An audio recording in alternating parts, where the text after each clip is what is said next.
Good evening सांग मैंने आज आम छुआ फरमाइश रे बनब चाउमिन चलतु बनइबा आम दीदी ये बसिक चाउमिन सब काटुंट मुझे आसी चाउमिन पकईदेली आमर जेहेतु कुनी कुनी छुआ 3 जन अच्छा तो फरमाइश तो नुआ नुआ सब बेले रोच फरमाइश रे आम बनाऊँ आ खाई खुशी होजे आ चाउमिन मु सिझे देछि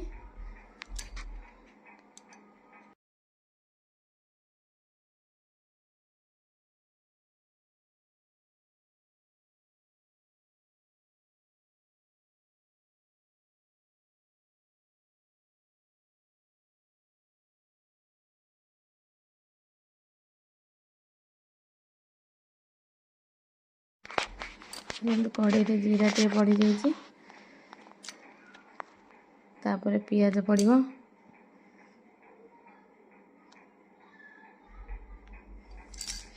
पियाज किछि मसला मसला गुंड आ बीट गाजर ये बीट गाजर भी पकई दीदी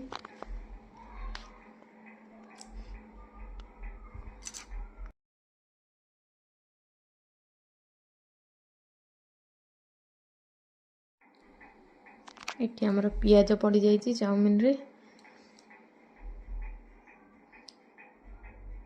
नेचुरल कलर देखो केते सुंदर देखा बीटरूट रू केते सुंदर कलर बिना किणा कलर रे बहुत बढ़िया देखा लास्ट टाइम देखो केते माने डिलीशियस देखा जाउची चाउमिन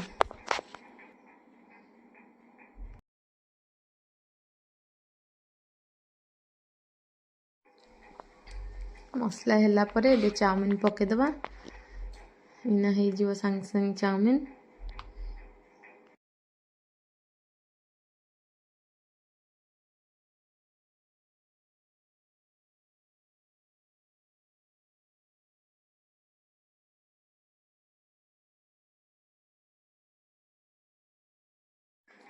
देखंतु केते डिलीशियस आम चाउमिन रेडी हो जाइए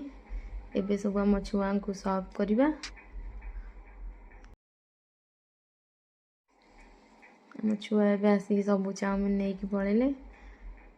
बहुत टेस्टी चाउमिन होता खाई पूरा मन शांति होगला घरे एमती कम तेल मसला रे बनाते चाउमिन केते स्वादिष्ट लगे बाहर चाउमिन रे खाली कलर ही कलर आ तेल ही तेल से आम छुआ को घरे तैयारी करके दऊ चाउमिन खायापी ये बस जाइए आम छुआ सब आम बड़ झील से रागिकी बस देखा जाऊनी सेपट को बस आम टोटाल फैमिली ही बसीगलु चाउमिन पार्टी आमर आरंभ होगला बहुत टेस्टी होता खाईदेलु समस्ते बसिक बाय बाय रही सांग मैंने।